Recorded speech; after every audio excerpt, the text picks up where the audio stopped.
First Chronicles, chapter 19, the battle against the Ammonites.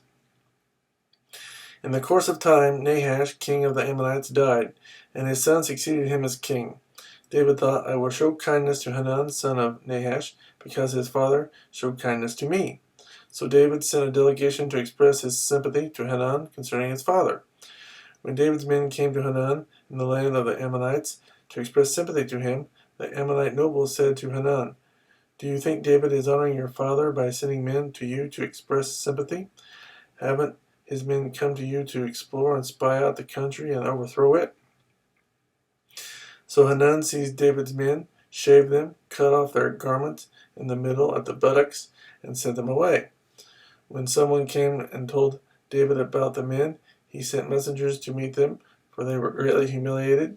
The king said, stay at Jericho till your beards have grown, and then come back.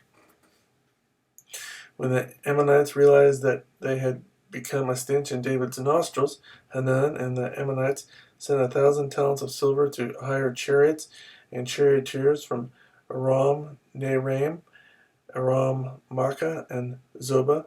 They hired 32,000 chariots and charioteers, as well as the king of Maacah with his troops, who came and camped near Medeba, while the Ammonites were mustered from their towns and moved out for battle. On hearing this, David sent Joab out with the entire army of fighting men. The Ammonites came out and drew up in battle formation at the entrance to their city, while the kings who had come were by themselves in the open country.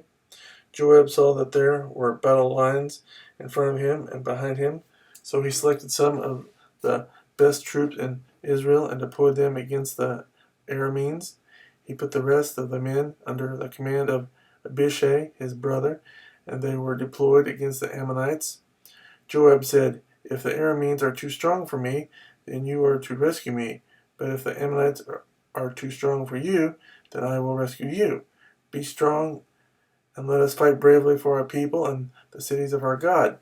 The Lord will do what is good in his sight.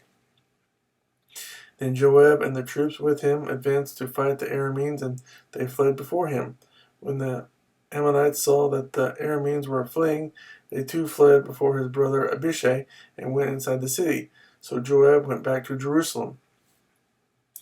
After the Arameans saw that they had been routed by Israel, they sent messengers and had Arameans brought from beyond the river, with Shophak, the commander of Hadadezer's army, leading them.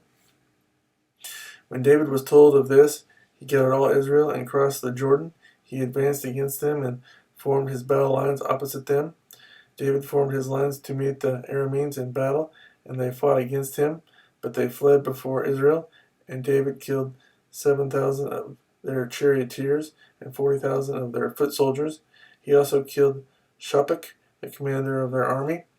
When the vassals of Hadadezer saw that they had been defeated by Israel, they made peace with David and became subject to him, so that Arameans were not willing to help the Ammonites anymore.